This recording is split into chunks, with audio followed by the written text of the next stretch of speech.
Hello back everyone. So in this lesson we will discuss about added feature to SharePoint 2016 and removed and deprecated features from this product SharePoint 2016. First of all, we will start by adding features. There are, we can say, huge revolution between SharePoint 2013 and 16 from different perspective. First of all, if we're gonna talk about file size, okay, so if I go to my Chrome, here is that, and let's talk about file size from SharePoint 2010. It was only 50 megabyte, okay, as a maximum size of your document to be uploaded to SharePoint 2010. After 3 years, they increased this number to be 250 megabyte as a maximum file size to be uploaded to the SharePoint. But guess what? In SharePoint 2016, they increased it too much to accept between 10 gigabyte and around 15 gigabyte, you know, because right now there are a huge revolution in camera and videos which are 4K, which produce huge files, okay. And besides, if you would like to upload some 3D files, this basically gonna talk between 2 gigabyte, 3 gigabyte, so it's gonna be uploaded, don't worry, to the SharePoint. But the default, it will be only 2 gigabyte. So if you're gonna go with more than that, you need to change the default setting from threshold limit, okay. Besides that, we can say the recommended number from Microsoft to be lower than 2 gigabyte. If it's gonna beyond this number, it's better to go for, you know, Microsoft OneDrive. As you know, Microsoft OneDrive, it's around, you know, we can say 1 terabyte, I think, for each user. You need only to configure it, and every user will have around 1 terabyte. He can upload whatever he wants over there, and into a SharePoint he will just share the URL of this document. So it's better, you know, to start using Microsoft OneDrive for storing and keeping your documents over there. Okay, the second part, if we're gonna talk from Microsoft SharePoint, it's about main rule. If I'm gonna come here, and if I'm talking about SharePoint 2016, there is something called the main rule, or minimum rule for each server. What's this? I will tell you. Here is it, the image for this one. Once you are about to install SharePoint 2016, it will be installed the same steps as you are installing SharePoint 2013. Same steps. But once you complete your steps and it's completely installed, you need to run the configuration wizard. The configuration wizard, it will specify the rule of this server. So it's called, you know, specify server rule. He right now here give you some options. He categorizes them, by the way: dedicated rule, shared rule, and special rule. We will start by dedicated rules. First things first, we will start by front end. So if you dedicate this server to join the SharePoint farm as a front end server, he will be responsible for accepting the user request. For example, if you have 10,000 requests per day, I think one server will be enough. But if you are accepting around 15,000 requests per day, I think you need to go with 2 web front end, and etc. The second one is basically application. These act as back end for your application and for, you know, back end service. If you need to run search service in the back end, so you need to keep it as application service, or application server, I'm sorry, or as a search, dedicated search service, okay. So it's up to you, but you need to keep around 2-3 application server in your farm if it's medium or large. Distributed cache, it's basically, you know, as we know, for load balancer. And you know, if you have a lot of requests, this basically will act, you know, to load balance all the web front end into, you know, one load balancer. Okay, so Here is the question, Darwish. If I choose a server as acting as a front end, and later on business requirements came to me and told me no, minimize the number of server as acting a web front end and change one of them from front end into application. No, you cannot do this because you dedicated this server and let it join to the form as a front end. So later on you cannot change. If you have a doubt about the server rule, I am suggesting you to go with custom server rule. Custom server rule, it will not have any dedication. Here is it because here is a special rule. He will not have any dedication for this server, and he act whatever you want. He can act as a web front end, he can act as a search, he can act whatever the functionality you will specify. Besides, if you are for training purpose, for development purpose, I suggest you to go with single server farm. This is very good for development. And here is that if we're gonna talk about shared rule, if you would like to put application SharePoint beside search, okay.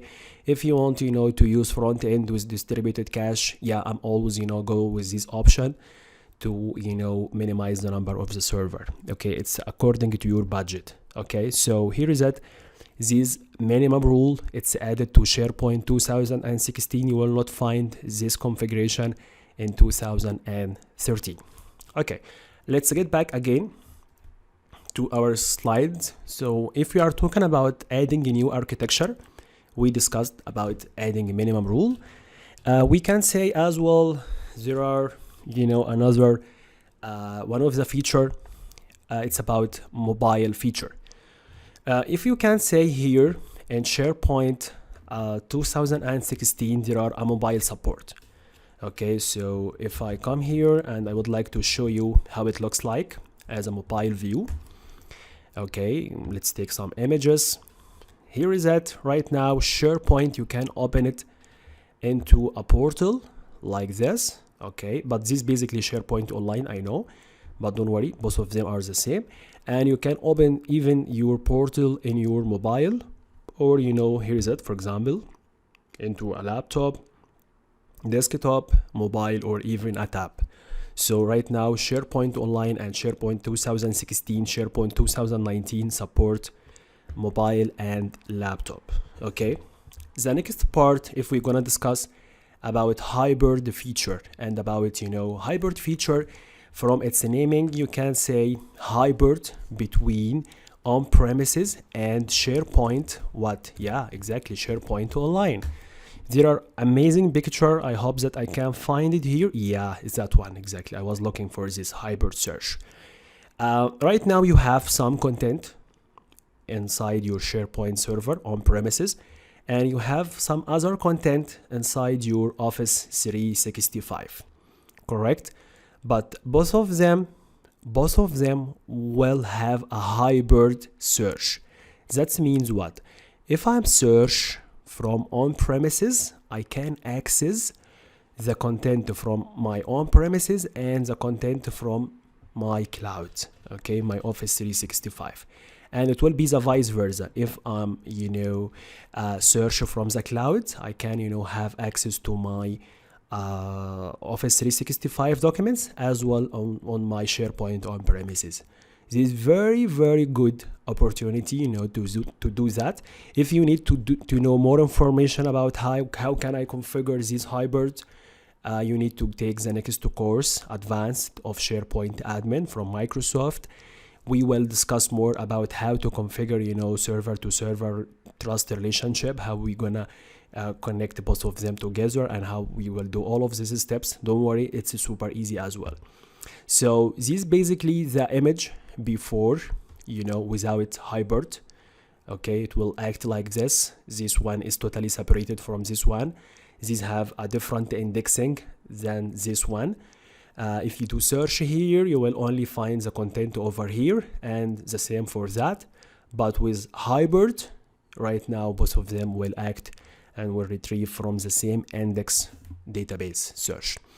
Okay, so this is, if we're gonna discuss about hybrid, is one of the features added to SharePoint 2016, because Microsoft is trying to push you to start using the cloud And there are some other features added to the search, not huge, but maybe you will use it, maybe not. We will discuss later on in module number, I think, 13. We will discuss more about the search into a SharePoint 2016. Okay. We can say, some other tasks like, better view for videos, pinning sites, because, they are taking this one from SharePoint Cloud, site folder view, they take it from Office 365, enhancement into UI. So, okay, I think, large file support is the most important for us. Folder sharing, yeah, I mean, not much, but, I prefer this large file support. Okay. What else is being added to this one? They added, some features to global enterprise. They added some features to business intelligence. And we can say as well, all of them, some enhancement. So we cannot, say it's a big, what is big? We started by it in the first session. Okay. So let's move on about what exactly is deprecated from SharePoint 2016. They removed what? They removed the STS EDM command line tool. Do you remember, there are a tool called it STS EDM.exe was coming with SharePoint 2016. This tool, you will find in a 15 Hive folder, to run some PowerShell. But Microsoft found out that most of the SharePoint admin, they are using, PowerShell, normal Windows PowerShell. And they are running all the SharePoint PowerShell throughout Windows PowerShell. So they removed this tool. It doesn't matter, you can keep it or you can remove it, this STS EDM tool, because PowerShell is doing the same. So that's why they deprecated this one. They deprecated tags and notes from user profile. We will see more about user profile in module number 12. Regarding Excel service, they didn't deprecate, they didn't remove. They actually removed, we can say, removed from central admin. You will not find it in a service application, but they moved to Office Web Server. What's this? In SharePoint, basically one of the added feature, we can say they added, a dedicated server for Office Web Server. Okay, they added a dedicated server for the Office. So if we come here for the topology of any SharePoint 2016, you will find here a dedicated server for the Office. Okay, dedicated server for the Office. Okay, and I will show you later on how to configure this one. That's why they moved out the Excel service application from the central admin and they moved it to Office Web App. Office Web App. Don't forget this one. Office Web App Server.